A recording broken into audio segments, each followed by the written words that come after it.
What is going on, everybody? We are back with another reaction video. Thank you so much for joining me today. The support truly means a lot, and to all my new viewers stopping by, welcome to the family. Welcome to the family. I hope you all enjoyed this video just as much as myself. Please feel free to like, comment, subscribe, turn all post notifications on so you don't miss another one of these reaction videos. And please feel free to spam my comment section and use that suggestion link down below in my description if you would like to recommend some more of these amazing videos for me, myself, to react to. Now, I'm not wasting no more time. Let's jump right into this. Today, I will be looking into the forgotten 1943 battle between America and Canada. Now, this really fascinated me when I seen this in the suggestion tab because, boy, I do not remember being taught this throughout my years in school at all.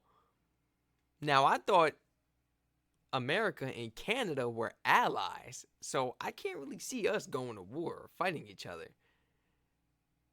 And judging by this title, Forgotten 1943 Battle Between America and Canada, I mean, that's what it sounds like. It sounds like they went against each other and went to war for some time. But that's why I wanted to look into this specific article about Operation Cottage. Apparently, that's what this war, or should I say this plan, was called. Because right here it says Operation Cottage. Boy, I love these articles, man.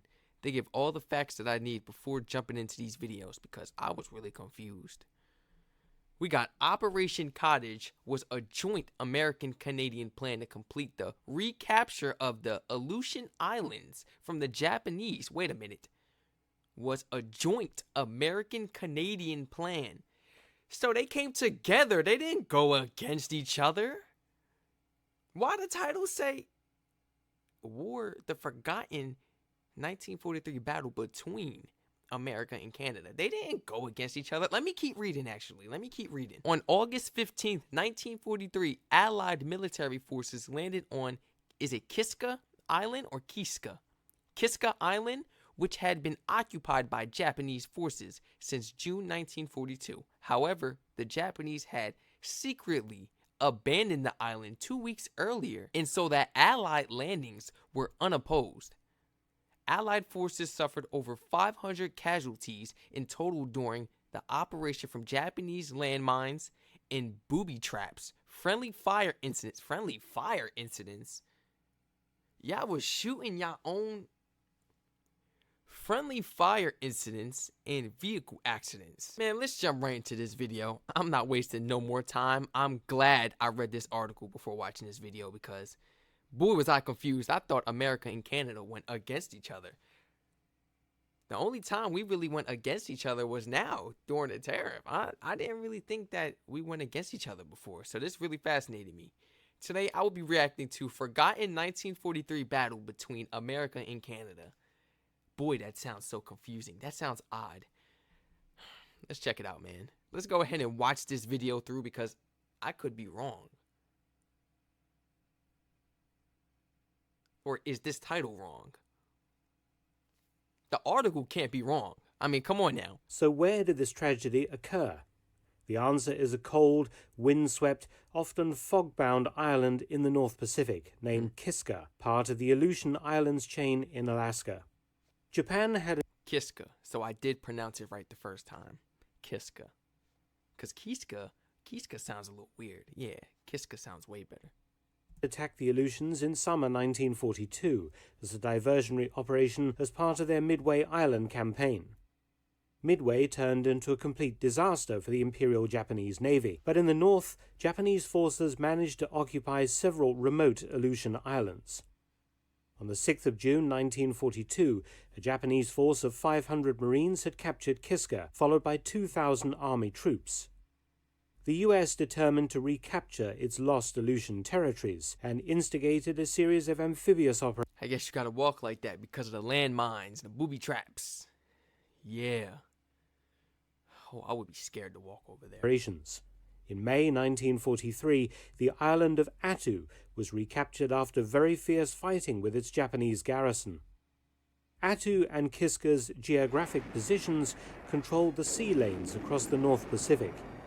The Americans feared that the Japanese would turn the islands into strategic air bases from which to bomb Alaska and the US West Coast. The threat had to be eliminated. Okay. There was also the idea of using the Aleutians for US heavy bomber bases to attack the Japanese home islands. Attu fell at a cost of 549 Americans killed, 1,148 wounded, and a further 1,814 sick or died from disease, demonstrating the inhospitable nature of these exposed subarctic islands. The operation to recapture Kiska, codenamed Cottage, would commence on the 15th of August 1940. That's the code name. That was the code name. At first I said it was maybe the name of the war or the name of the plan. You know, their mission? It's a code name. Okay. Cottage was the code name. 3. Unusually for the Pacific Theater, Cottage would be a joint US-Canadian affair. The U.S. force consisted of the 7th Infantry Division and the 87th Mountain Infantry Regiment of the 10th Mountain Division. The Canadian 6th Infantry Division provided its 13th Infantry Brigade. There was also the 1st Special Service Force, a joint U.S.-Canadian commando unit. Okay. So I'm glad I wasn't going crazy. That just relieved me, guys. So it was just the title that got me confused.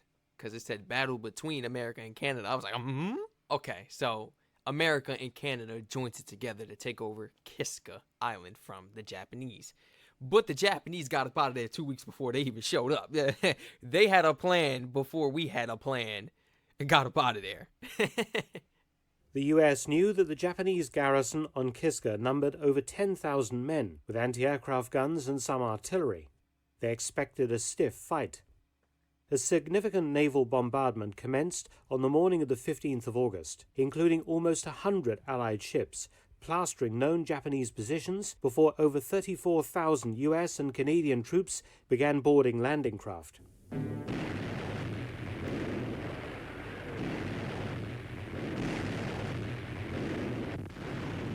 It was reported that the Japanese had carefully fortified the island with bunkers and tunnels and could be expected to fight to the death.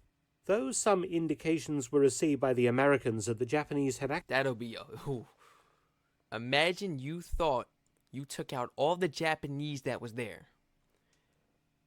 But you didn't, because they're underneath you in bunkers, in tunnels, making another plan to take you out, not escape. I'll be walking around that island paranoid, like, hold on real quick. Wait. Let's slow down, because what if the Japanese didn't leave? What if they want us to think they left so they can ambush us, man, and we just out in the open right now, guns down and everything, unaware? See, I get to overthinking it, going crazy, like, now wait.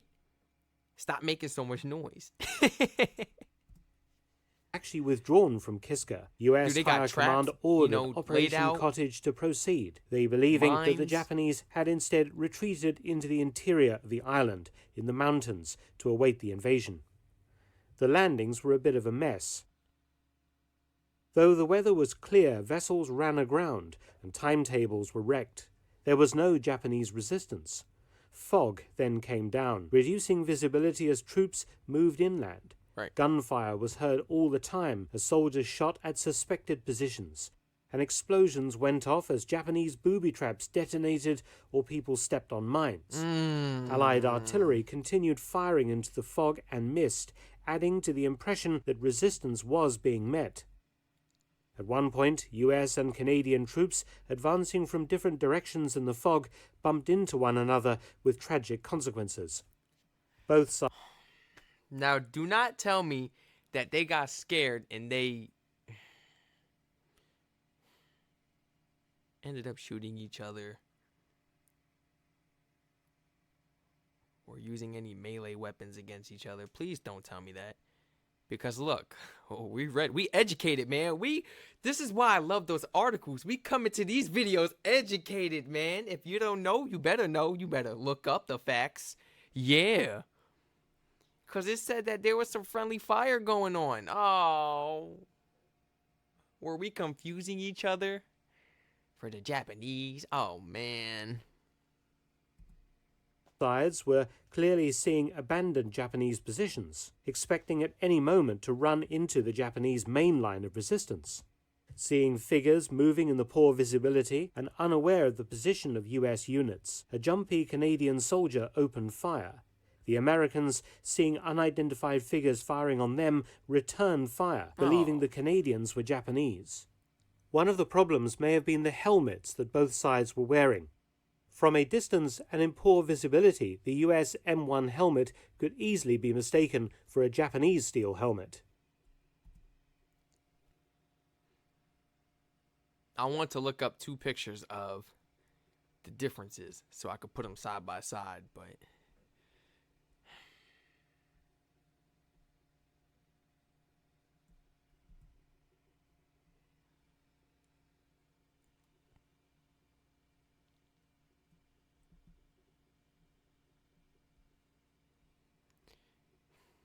oh, from a far distance, yeah, but see, they got like nets or something over their helmets for the US M1 helmet. It's like nets over it a little bit.